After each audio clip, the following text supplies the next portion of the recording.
Et dans le monde spirituel, je comprends que toutes les constructions que l'on fait monter, sans avoir au préalable identifié un plan de bornage spécifique, sont des constructions qui sont en passe d'être démolies. Comprenez-moi bien, vous avez consenti beaucoup d'efforts pour élever un immeuble à 3 étages. Le seul problème, c'est que vous avez débordé sur la propriété du voisin. Et lorsque le voisin porte plainte, quel que soit l'argent que vous avez investi, cet édifice est en passe d'être démoli. Les seules personnes qui ont le mandat pour vous permettre d'avoir la borne qui vous sécurise dans toute la construction que vous allez faire, la Bible les appelle les pères. Leur rôle, c'est de placer la borne.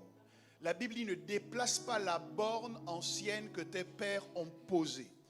Lorsque nous sommes en présence d'un père, nous sommes en présence de quelqu'un qui a reçu le mandat de délimiter le cadre dans lequel nous allons pouvoir croître et dans lequel nous allons pouvoir grandir. De quelqu'un qui a le mandat de sécuriser tout ce que nous allons investir. Quelqu'un qui va nous dire dans la semence que tu feras, pour que ta récolte te soit maintenue et que tu sois en pleine propriété de la moisson, tu ne devras pas dépasser tel paramètre, telle délimitation. Ces hommes sont des hommes extrêmement précieux dans nos générations. Parce qu'il faut certes avoir le potentiel, mais il faut aussi avoir le référentiel. Et ce matin, nous avons ma référence au milieu de nous. Je dis souvent, quand je serai grand, j'aimerais être comme lui. C'est celui qui va nous parler pour la première fois ce matin, notre premier orateur de cette session de Jiré. Il est venu de loin, il a atterri il y a quelque temps. Et nous voulons rendre gloire à Dieu pour sa vie et pour celle qui l'accompagne, la prophétesse Thelma. Il nous a fait une salutation prophétique il y a quelques heures. En fait, hier, il a pris un peu la parole. Mais aujourd'hui, nous allons écouter ce qu'il a à nous dire. Je souhaite que nous le fassions avec la plus grande attention. Parce qu'à travers ces mots, les bornes vont être posées. À travers ces mots, tu vas te rapprocher de ton titre de propriété. Est-ce que, Providence, nous pouvons nous tenir sur nos 2 pieds et utiliser nos voix, utiliser nos mains pour préparer l'atmosphère favorable à la réception.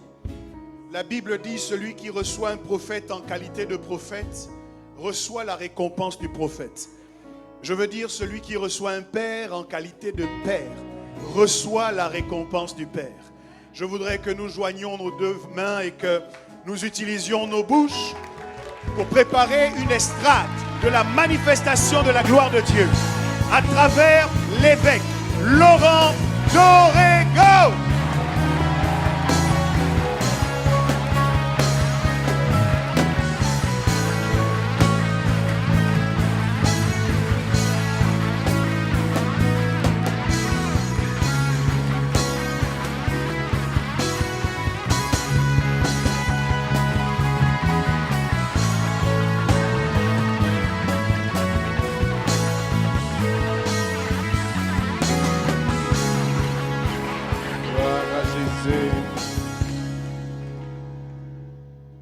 Il y a ici quelqu'un à qui nous devons tout.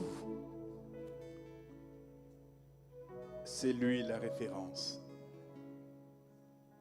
Je voudrais que nous fassions une ovation pour celui qui revient comme le roi des rois et le Seigneur des seigneurs. Acclamons Jésus ce matin. Gloire à toi, Yeshua. Gloire à toi, Yeshua. Tu es le puissant de Jacob. Tu es le Dieu de gloire. Tu es celui qui a créé les cieux et la terre. Tu es celui qui donne la vie ce matin. À toi la gloire, la puissance, l'honneur et la majesté. Merci Jésus. Merci pour ton amour. Merci pour ta grâce d'être avec nous encore ce matin. Alléluia. Merci Seigneur. Père, je te bénis pour ces temps. Maintenant, tu vas nous parler encore ce matin. Libère, Seigneur, la parole qui va encore créer, qui va encore changer nos vies. Chaque fois que ta parole est libérée, elle donne la vie. Elle apporte la lumière là où il y avait des ténèbres. Et ce matin, les ténèbres vont encore être dissipées parce que ta parole sera envoyée. Nous te rendons toute la gloire ce matin. Au nom de Jésus, Amen. Veuillez vous asseoir, je vous prie. Je rends grâce à Dieu pour l'évêque Gélil, pour ce grand ministère des Églises Providence. Je bénis le Seigneur pour tous les serviteurs de Dieu, les hommes de Dieu qui sont venus d'un peu partout et de France pour honorer cette conférence Jireh 2023. Merci d'avoir pris votre temps pour être ici. Merci également au peuple Providence qui se bat et qui s'est encore battu cette fois pour que nous soyons là. Que le Seigneur se souvienne de chacun de vous. Ce matin,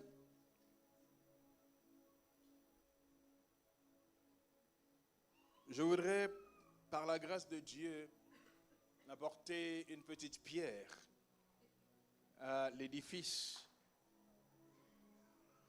que le Seigneur a commencé à bâtir depuis jeudi à travers l'intervention de ses serviteurs. J'ai intitulé mon partage « Et il eut un soir, et il y eut un matin ». Et je vais prendre quelques passages, notamment Genèse 1, versets 1 à 5, où il est dit, au commencement, Dieu créa les cieux et la terre. La terre était informe et vide. Il y avait des ténèbres à la surface de l'abîme. Et l'Esprit de Dieu se mouvait au-dessus des eaux. Dieu dit que la lumière soit, et la lumière fut. Dieu vit que la lumière était bonne, et Dieu sépara la lumière d'avec les ténèbres. Dieu appela la lumière jour, et il appela les ténèbres nuit. Ainsi, il y eut un soir, et il y eut un matin. Ce fut le premier jour. Le deuxième texte que je voudrais lire avec vous, c'est Jean, chapitre 1, versets 1 à 13. Et c'est un peu le pendant de Genèse, chapitre 1. L'apôtre Jean déclare ceci: « Au commencement était la parole. Et la parole était avec Dieu, et la parole était Dieu. Elle était au commencement avec Dieu. Toutes choses ont été créées par elle. Et rien de ce qui a été fait n'a été fait sans elle. En elle était la vie, et la vie était la lumière des hommes. La lumière luit dans les ténèbres, et les ténèbres ne l'ont point reçue. Il y eut un homme envoyé de Dieu, son nom était Jean. Il vint pour servir de témoin, pour rendre témoignage à la lumière, afin que tous crussent par lui. Il n'était pas la lumière, mais il parut pour rendre témoignage à la lumière. Cette lumière était la véritable lumière qui, en venant dans le monde, éclaire tout homme. Elle était dans le monde et le monde a été fait par elle et le monde ne l'a point connue. Elle est venue chez les siens et les siens ne l'ont point reçue. Mais à tous ceux qui l'ont reçue, à ceux qui croient en son nom, elle a donné le pouvoir de devenir enfants de Dieu, lesquels sont nés non du sang, ni de la volonté de la chair, ni de la volonté de l'homme, mais de Dieu. Alléluia. En fait, lorsque nous parlons de rendre le pays habitable, quelque part au fond nous parlons de la lumière et des ténèbres. Avant la création, le récit biblique nous dit que la terre était informe et vide, donc inhabitable.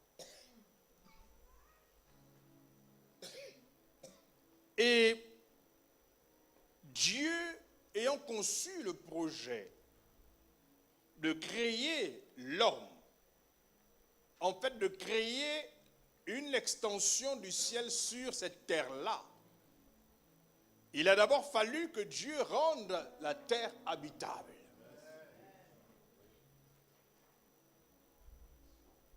Le projet de Dieu est celui de créer sur cette planète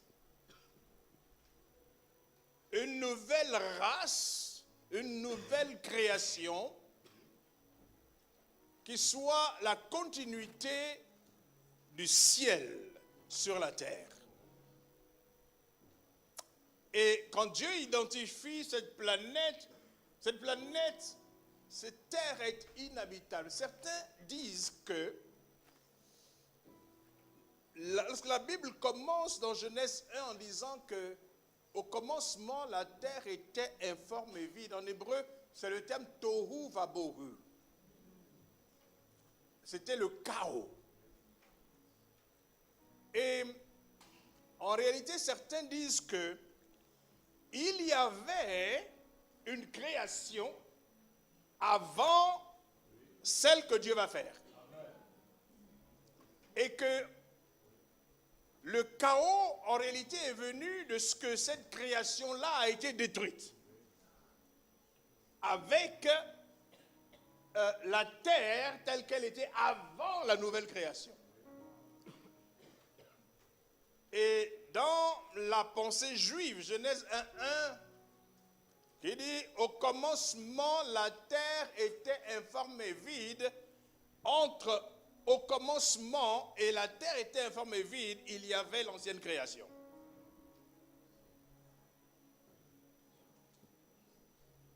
Et dans son projet de recréer, si on se range sous cette hypothèse-là, de recréer une nouvelle terre, Dieu va commencer à mettre de l'ordre dans le chaos. Il faut d'abord qu'il donne une forme à la terre. Il faut d'abord qu'il remplisse le vide qu'il y avait sur la terre. Et la preuve que ce projet était conçu, ce n'est pas venu comme ça, c'est que la Bible me dit que l'Esprit de Dieu se mouvait au-dessus des eaux. Et l'Esprit de Dieu était déjà prêt.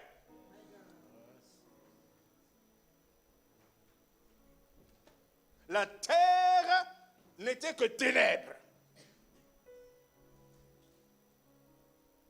Une terre remplie de ténèbres, un pays rempli de ténèbres n'est pas habitable.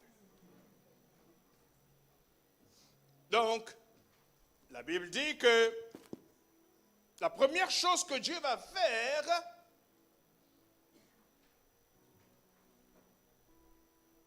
c'est appeler la lumière pour chasser les ténèbres. Et quand Dieu crée la lumière, il l'appelle jour.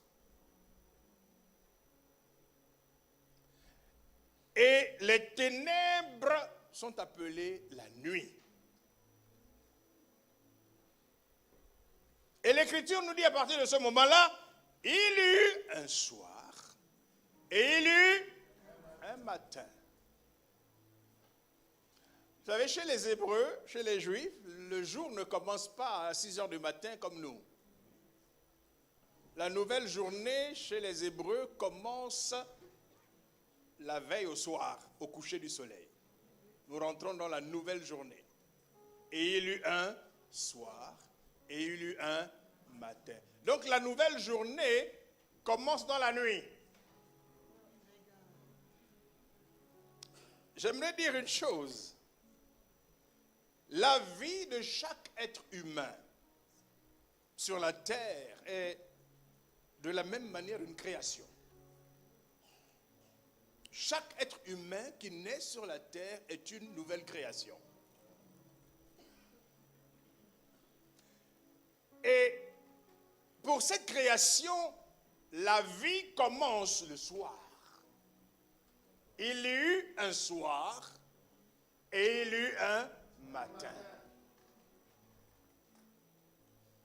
Le matin, c'est la lumière. Le matin, c'est le jour, c'est la lumière, tandis que le soir, ce sont les ténèbres. Depuis la chute d'Adam, aucun être humain ne naît sans péché. Chaque être humain qui naît sur la terre naît le soir.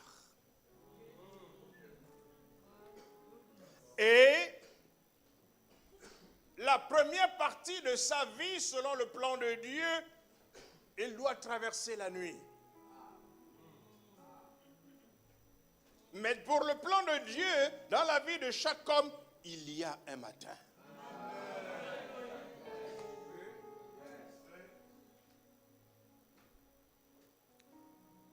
Malheureusement, il y a des personnes qui vont passer toute leur existence terrestre dans la nuit. Ils ne connaîtront jamais la lumière. Ils ne connaîtront jamais le matin.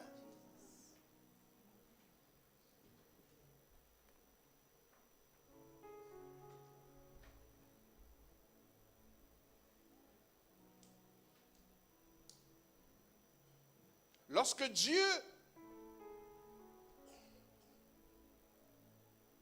a créé, ou du moins a recréé cette terre, il a créé l'homme pour que l'homme vive sur une terre habitable. Il a particulièrement formé un lieu qui s'étend sur les 3 continents qu'on identifie comme le Jardin d'Éden. Le Jardin d'Éden n'était pas un petit enclos derrière la maison. C'était un espace qui s'étendait sur 3 continents. Une partie de l'Afrique, une partie de l'Asie et de l'Europe.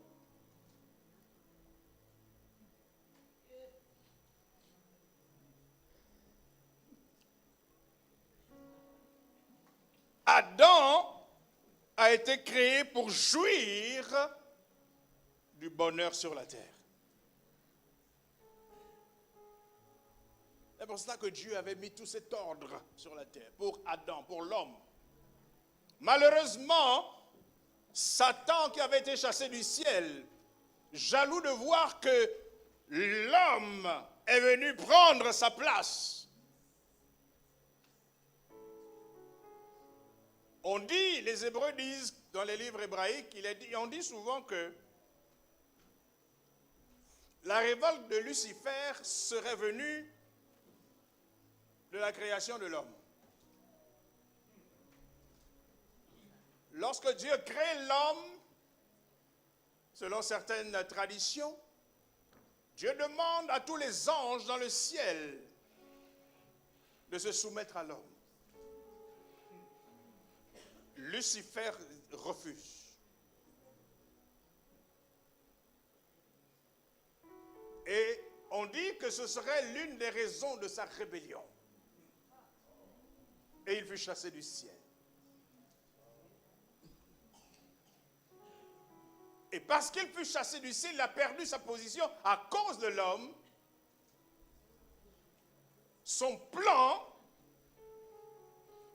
a été conçu pour faire tomber l'homme de cette position, par jalousie. Malheureusement, l'homme, en écoutant Lucifer, va désobéir à Dieu. Et alors le péché d'Adam et Ève ont ramené la création dans la nuit. Péché égale ténèbres. Ce qui rend le pays inhabitable, c'est le péché. C'est le fait de vivre en dehors des standards de Dieu. C'est le fait de désobéir à Dieu. C'est le fait de ne pas suivre ce que Dieu dit.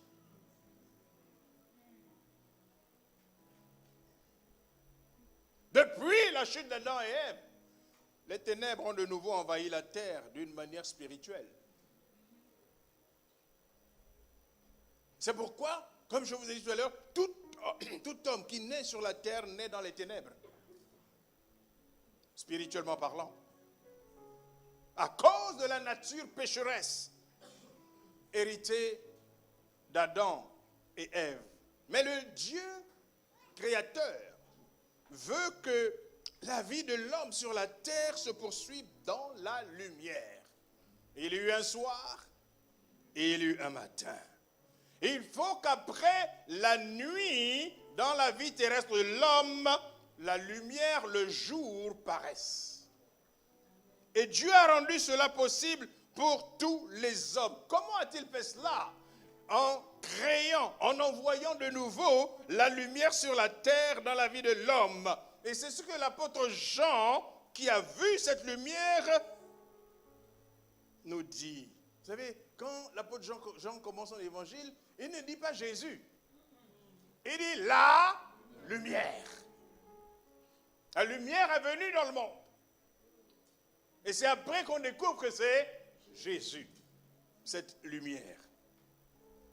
Et il dit, Jean dit, cette lumière était la véritable lumière qui, en venant dans le monde, éclaire tout homme.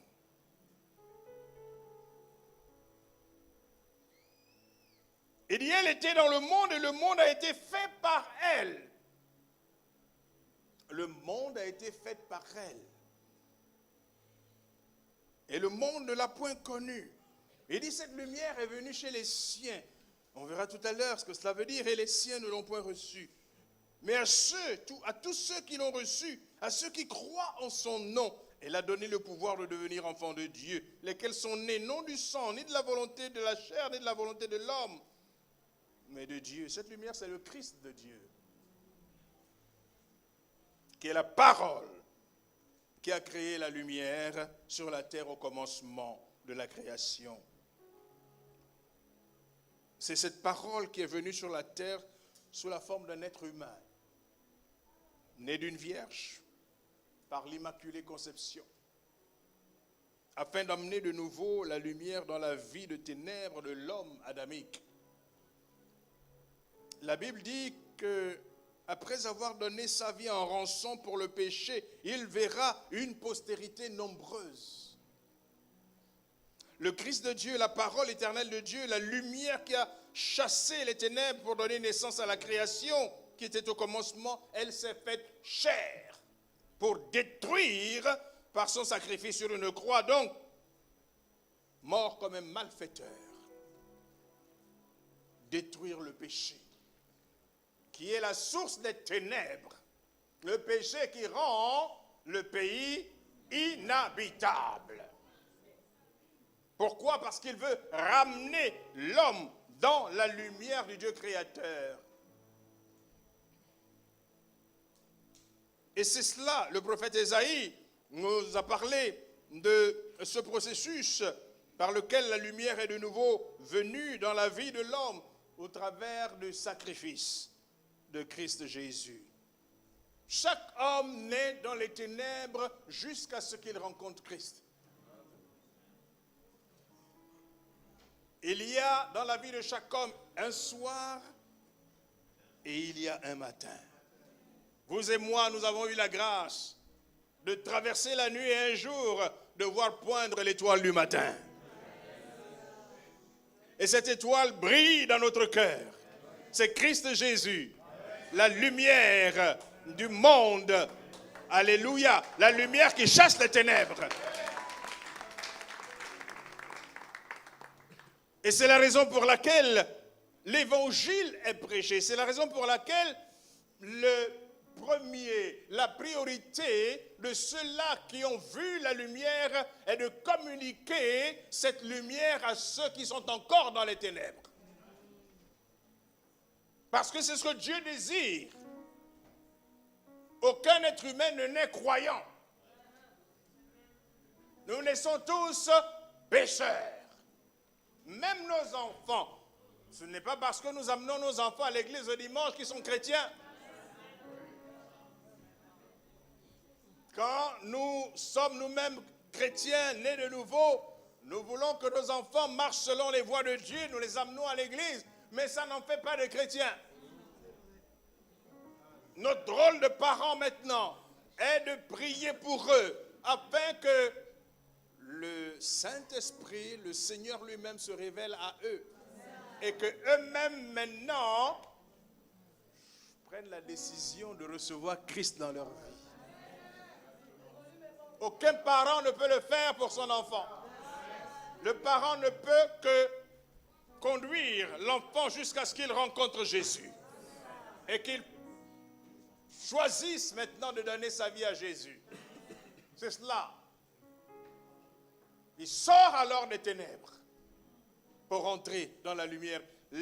L'entrée dans la lumière, c'est la deuxième partie de notre vie selon la destinée divine. La vie dans la lumière.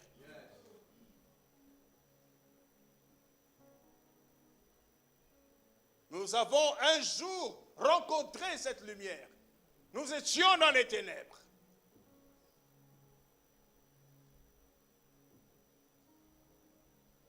Il est malheureux qu'aujourd'hui, nos enfants qui ont grandi en suivant dans l'ombre de la lumière, ils ne sont pas encore dans la lumière, mais ils sont dans l'ombre de la lumière. Et finissent par rencontrer le Seigneur eux-mêmes. Mais à un moment donné, voyez-vous, ils ont un problème. Ce problème, c'est parce qu'ils n'ont jamais fait eux-mêmes l'expérience des ténèbres.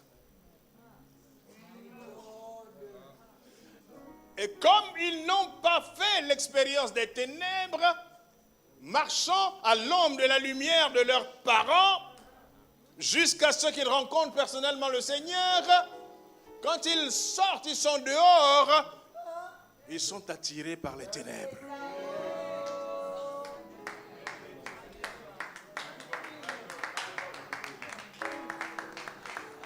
Et ça, c'est la deuxième étape de la bataille parentale. Vous savez, quand nos enfants commencent à aller à l'école, ils ne dépendent plus de nous. Ils ne dépendent plus de nous. Or, nous sommes dans un monde qui est encore dominé par la lumière. Par les ténèbres, pardon. Nous sommes dans un monde dominé par les ténèbres. Et nos enfants qui ne sont pas encore dans la lumière et qui ne sont que dans l'ombre de la lumière sont vite happés.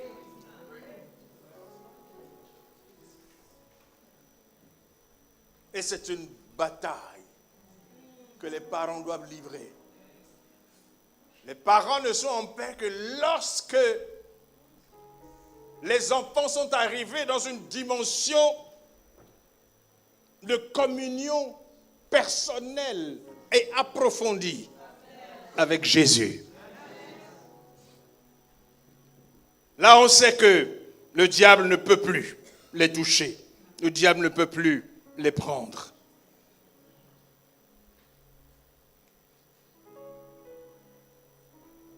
Je ne sais pas si ce matin,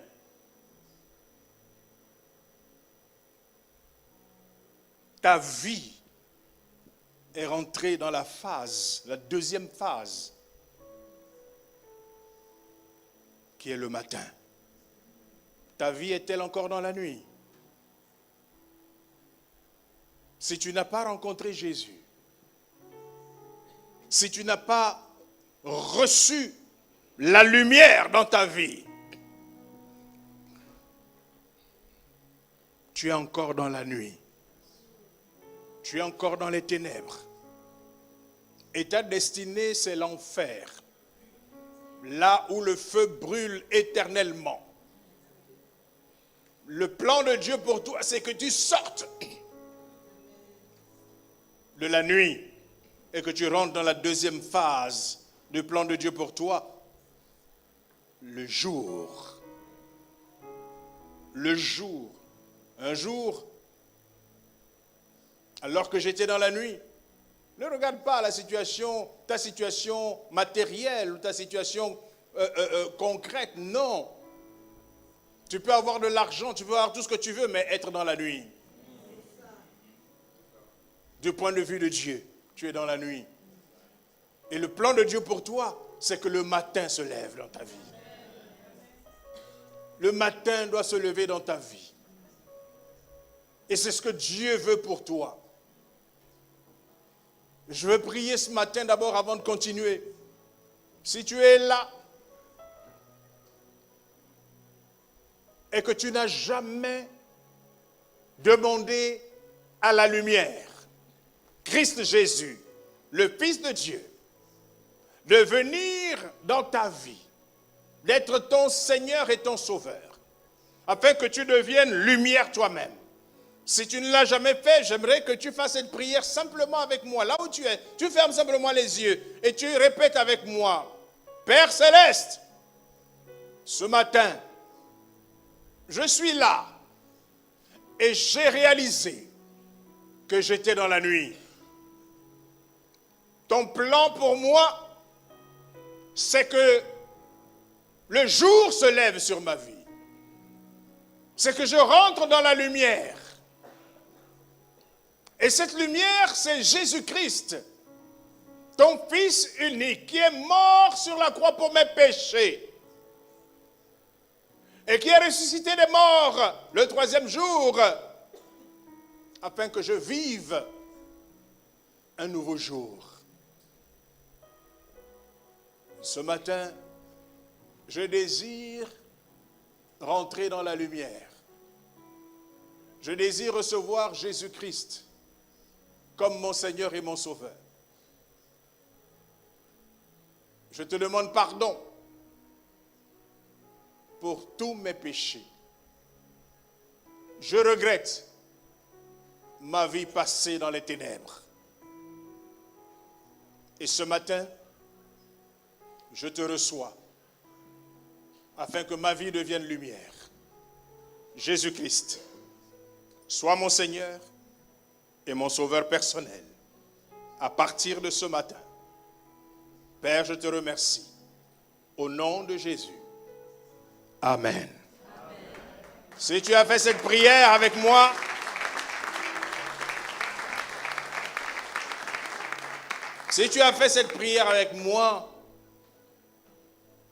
tu verras les pasteurs à la fin, on te donnera des indications pour qu'ils te donnent des directions, des orientations. Le pasteur Karil, il est là, viens le voir. C'est ton matin, C'est ton nouveau jour. Alléluia.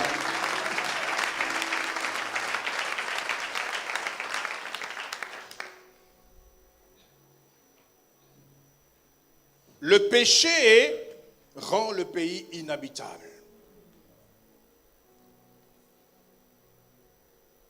L'exemple type, c'est l'exemple du peuple d'Israël, de la nation d'Israël.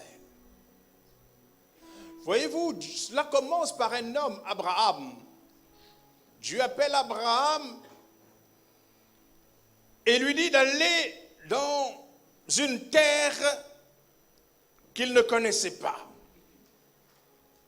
Et Dieu lui fait la promesse de lui donner ce pays à lui et à sa descendance.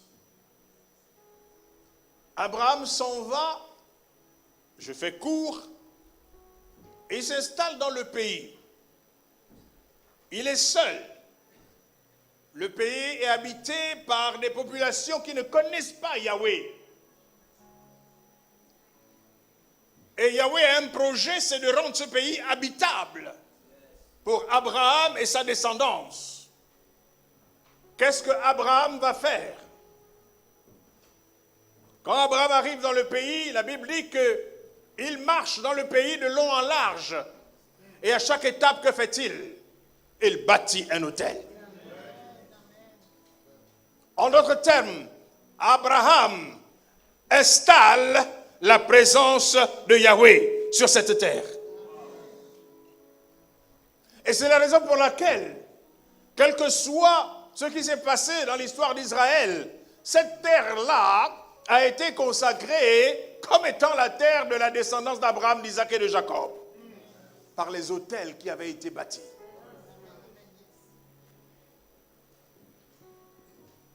Lorsque Israël a commencé à se multiplier,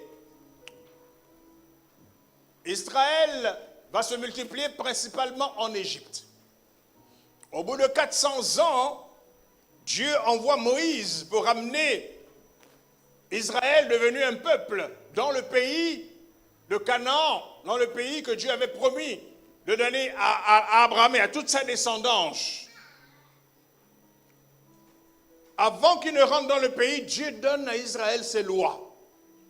En d'autres termes, il appelle Israël au Sinaï et il dit à Israël, je suis votre Dieu. C'est moi qui vous ai donné le pays. Et il dit, c'est un pays où coule le lait et le miel. Frère, un pays habitable, oh, il y coule le lait et le miel. Et il leur dit,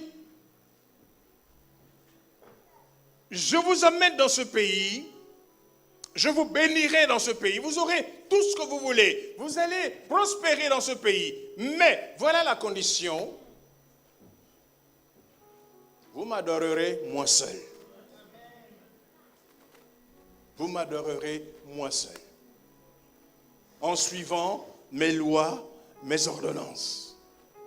Les enfants d'Israël rentrent dans le pays d'Israël. La Bible dit qu'après Josué qui a conquis le pays et a partagé le pays, les enfants d'Israël ont commencé à faire ce qu'ils voulaient. Le livre des Juges commence en disant que, au temps des juges, chacun faisait ce qu'il voulait. On ne respectait plus les prescriptions divines. Israël, en fait, était devenu un peuple d'adorateurs mitigés. Étant le peuple de Dieu, connaissant Yahvé, mais suivant les habitudes des populations qui étaient restées dans le pays, idolâtres. Vous savez, la terre que Dieu a créée, Dieu l'a créée pour les enfants de Dieu. Donc, dès le commencement, la terre a reçu des instructions pour être en bénédiction pour ceux qui appartiennent à son Créateur. Et donc, quand tu viens habiter sur la terre que Dieu a créée, et que tu honores le créateur de cette terre, la terre t'honore.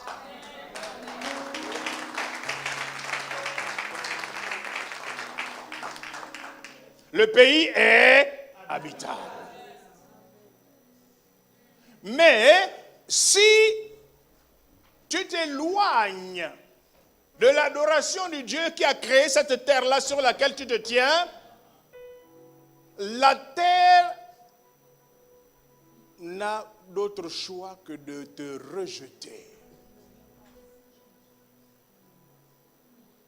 Lorsque Adam a péché, Dieu lui a dit, la terre que tu vas cultiver ne te donnera plus que des ronces et des épines. C'est à la sueur de ton front que tu mangeras.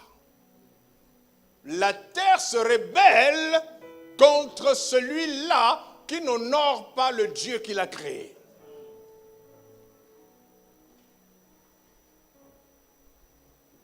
Et les enfants d'Israël ont commencé à imiter les nations qu'ils n'ont pas rejetées, qu'ils n'ont pas éliminées comme Dieu le leur avait dit.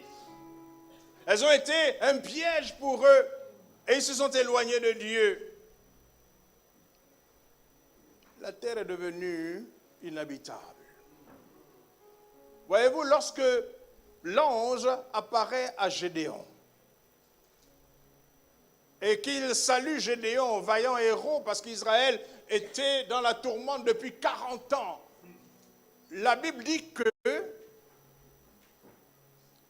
eux qui étaient censés être propriétaires de la terre, eux qui étaient censés être nourris par cette terre, ils se cachaient dans des grottes.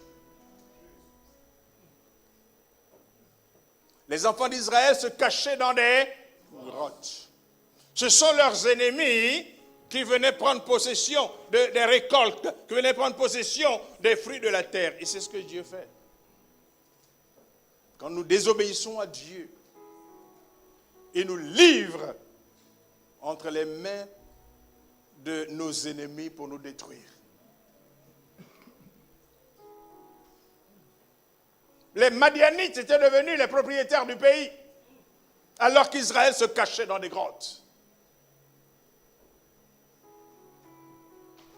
Seule la repentance permet de nous ramener dans la communion avec Dieu et le rétablissement du caractère habitable du pays dans lequel Dieu nous a placés.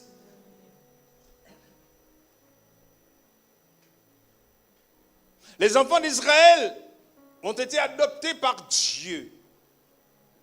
La seule condition était qu'ils marchent comme Dieu le désirait et ils seraient un peuple. Il dit, vous serez la tête et non la queue. Aucune nation ne pourra vous vaincre. Deutéronome 28, 1 à 14. Mais si vous désobéissez, vous lisez après Deutéronome à partir du verset 15, c'est beaucoup plus long que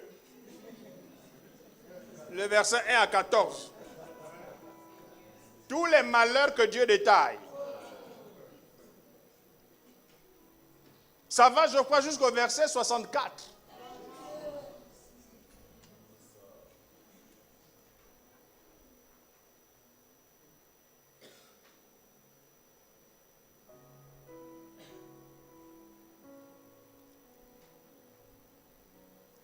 Dieu va jusqu'à nous chasser du pays habitable.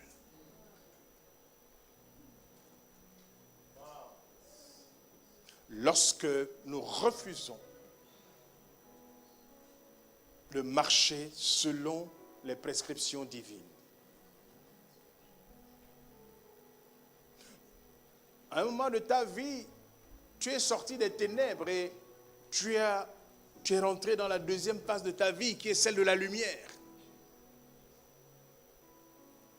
Mais à un moment donné, tu as commencé à ne plus respecter la loi divine.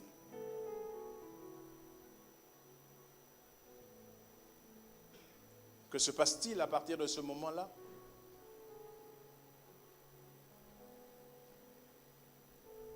Le pays commence à devenir inhabitable. Les enfants d'Israël ont été chassés du pays. La première partie, les 10 tribus du nord, Israël a été chassé en Assyrie.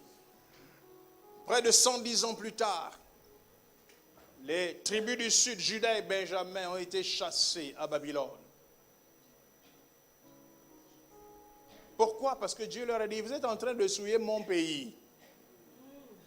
Dieu leur dit, le pays là c'est mon pays. Le pays dans lequel vous êtes, que je vous ai donné, c'est d'abord mon pays. Et Dieu leur dit, ce pays-là qui est mon pays, c'est le plus beau des pays. Dieu le dit à au moins 2 reprises dans la parole de Dieu. Le pays d'Israël, Dieu dit qu'il est le plus beau de tous les pays.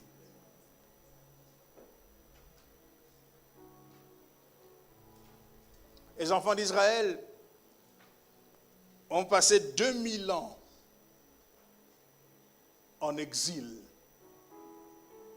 Pour quelle raison?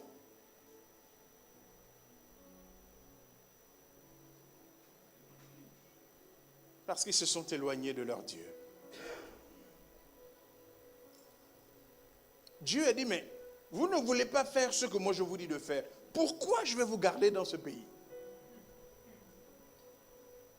Pourquoi voulez-vous que ce pays vous soit favorable si vous ne m'obéissez pas? Allez, sortez du pays. Exil. Exil. Lorsque Dieu nous fait sortir des ténèbres et nous introduit dans une vie de lumière en Christ Jésus,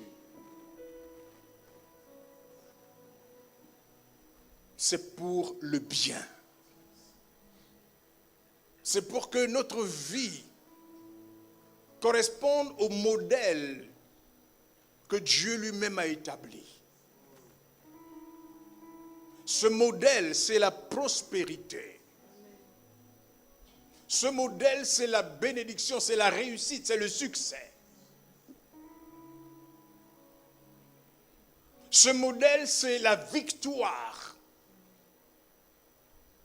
Lorsque, en tant qu'enfants de Dieu, nous obéissons à Dieu, que nous marchions dans ses voies, que nous rejetons le mal, que nous rejetons la méchanceté, que nous travaillions à honorer le Dieu du ciel. Vous savez ce qui se passe quand Dieu se sent honoré? Ouh là là! Quand Dieu se sent honoré par vous, oh,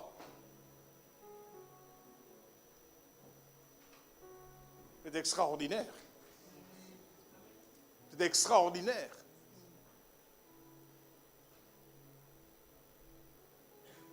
Donc en tant qu'enfant de Dieu, pour que le pays, Dieu continue de rendre le pays habitable pour nous, nous avons besoin de garder, de marcher dans l'obéissance, dans la volonté de Dieu.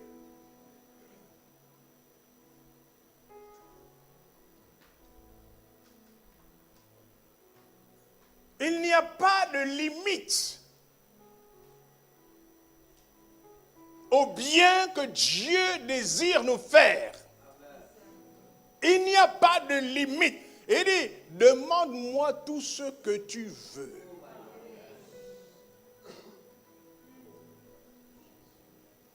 Écoutez, en Ézéchiel chapitre 36,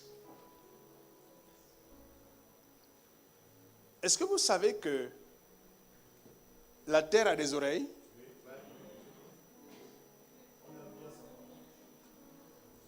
La terre, là, sur laquelle nous marchons, a des oreilles.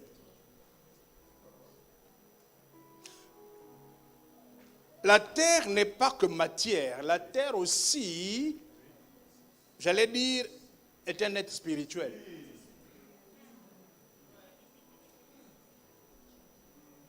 la terre existe, créée par Dieu, pour accomplir en faveur des hommes tout le bien que Dieu a préparé pour l'homme. Je crois que c'est le docteur Louva qui disait hier que toutes les richesses dont nous avons besoin, elles viennent du ciel? Elles viennent de la terre. La nourriture que nous mangeons vient de la terre, l'agriculture. Le pétrole, la terre. Tout ce dont l'homme a besoin pour vivre matériellement et se développer, s'épanouir sur la terre vient de la terre. C'est pour cela qu'il faut entretenir la terre. Comment est-ce que tu entretiens la terre? En obéissant à son Créateur.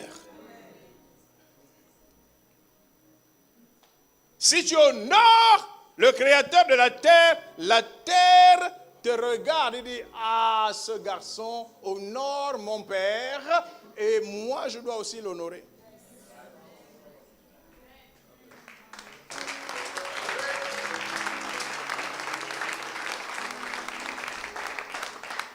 Est-ce que vous savez que, en tant qu'enfant de Dieu, en tant que nous-mêmes Dieu, nous devons parler à la terre. La terre écoute notre voix. Nous devons prendre l'autorité royale qui est la nôtre, que la terre reconnaît, pour parler à la terre. Il y a des terres hostiles à cause de ce que les satanistes, les hommes mauvais y ont planté. Mais quand Dieu t'envoie sur cette terre-là, il t'a donné l'autorité pour rétablir, en fait, pour libérer la terre.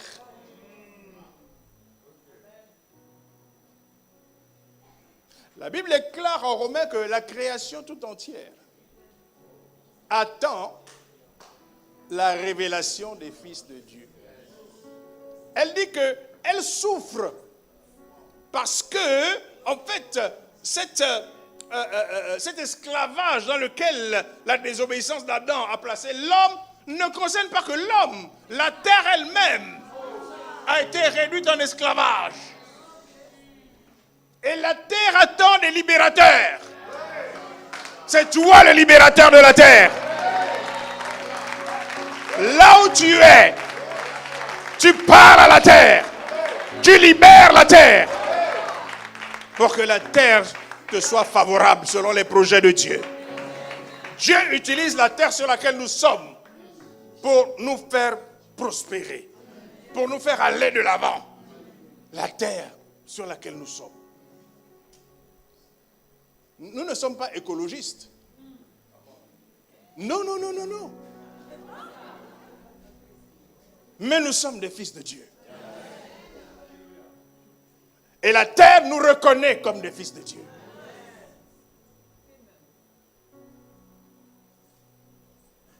Dans Ézéchiel 36, Dieu parle à la terre. Ouvrez Ézéchiel 36. Et on va terminer.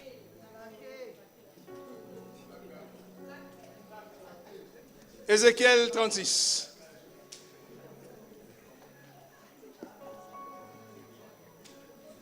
Ézéchiel 36.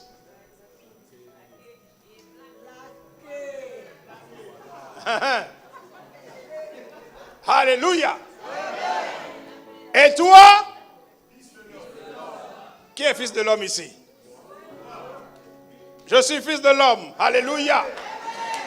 Et dit, et toi, fils de l'homme, prophétise. Alléluia. Sur les montagnes d'Israël. Tu diras, montagne d'Israël.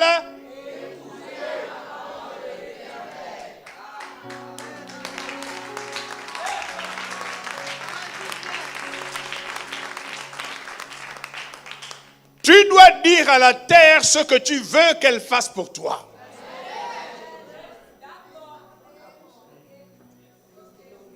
On continue. Ainsi parle le Seigneur l'Éternel. Parce que l'ennemi a dit sur vous, ces montagnes éternelles sont devenues notre propriété. Ton ennemi a parlé sur la terre où tu habites.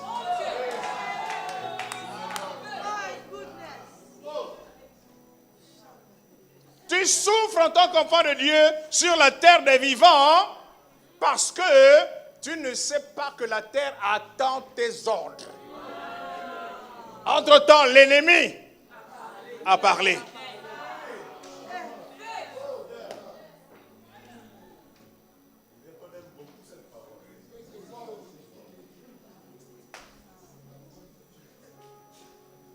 Parce que l'ennemi a dit sur vous, ces hauteurs éternelles sont devenues notre propriété.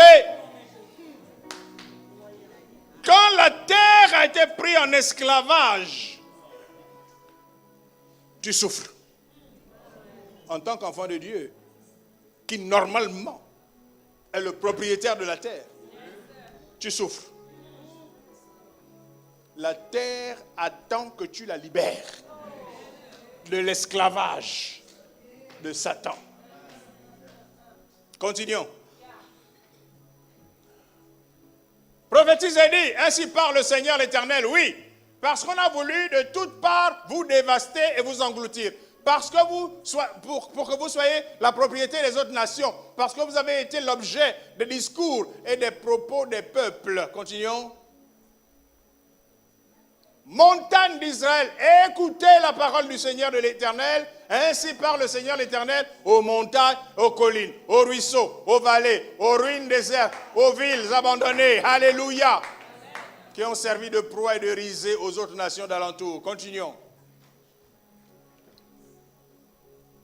Ainsi parle le Seigneur. Lui, dans le feu de ma jalousie, je parle contre les autres nations, contre les hommes et tout entier, qui se sont donné mon pays en propriété, avec toutes les joies de leur cœur et le mépris de leur âme, afin d'en piller les produits.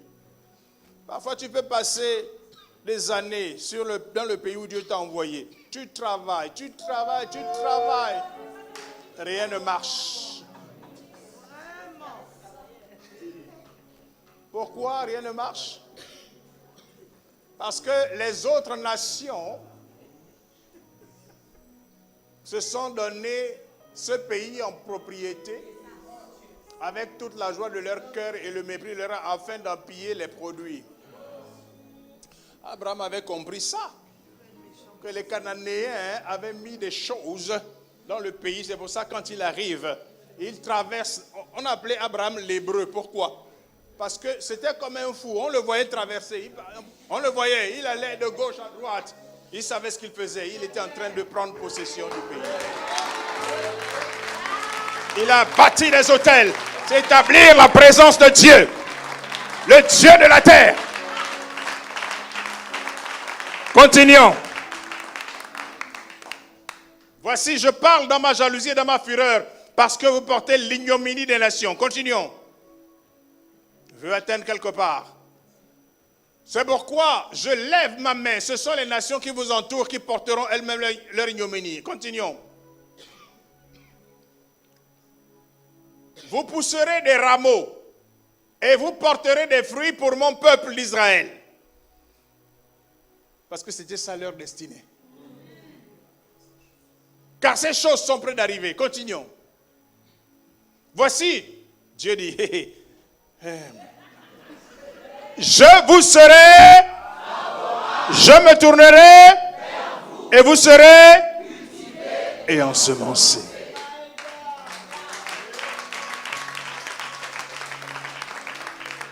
En d'autres termes, je détruirai le plan des ennemis de mon peuple pour vous garder en esclavage, pour que vous n'accomplissiez pas mes desseins pour mon peuple à moi. Je détruirai tout cela. Continuons. Je mettrai sur vous des hommes en grand nombre. Ces hommes, c'est qui? La maison d'Israël tout entière. Les villes seront habitées et l'on rebâtira sur les ruines.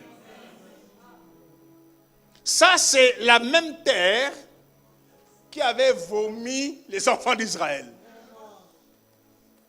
Parce que les enfants d'Israël étaient devenus idolâtres, désobéissants à Dieu. Quand vous lisez l'histoire d'Israël, vous voyez comment des rois comme Akab, des rois comme Amon ont été incroyablement idolâtres, abominables. On se demande, est-ce que c'est possible? Oui, c'est possible, c'est au milieu de nous-mêmes. C'est au milieu de nous, là.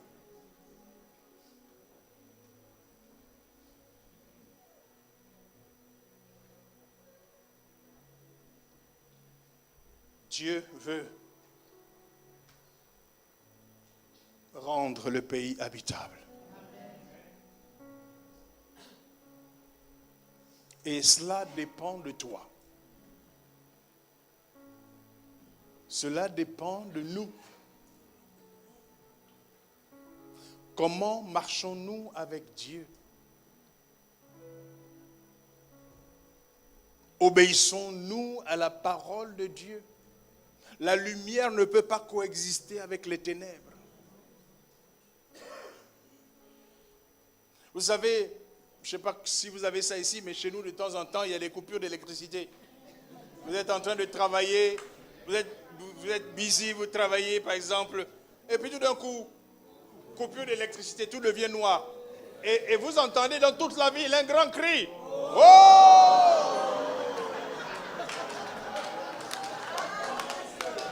Une grande clameur dans toute la ville. Là, vous savez que c'est général.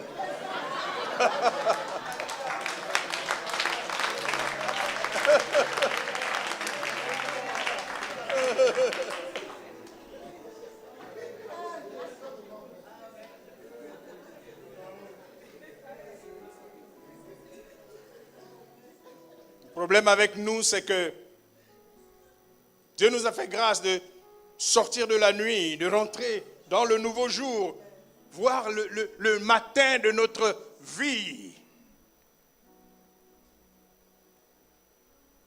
Mais pour une raison ou pour une autre, nous nous faisons encore absorber par les ténèbres. Et lorsque nous nous faisons absorber par les ténèbres, cela veut dire que nous nous éloignons de notre Dieu. Ça veut dire que nous ne plaisons plus à notre Dieu. Ça veut dire que nous ne faisons pas ce que notre Dieu nous a appelés à faire. Et alors souvent la réponse quasi immédiate, c'est que la terre ne nous écoute plus. La terre ferme ses oreilles. Le pays devient inhabitable. Il faut revenir à Dieu pour qu'il rende de nouveau le pays habitable. Revenir à Dieu. Revoir nos vies.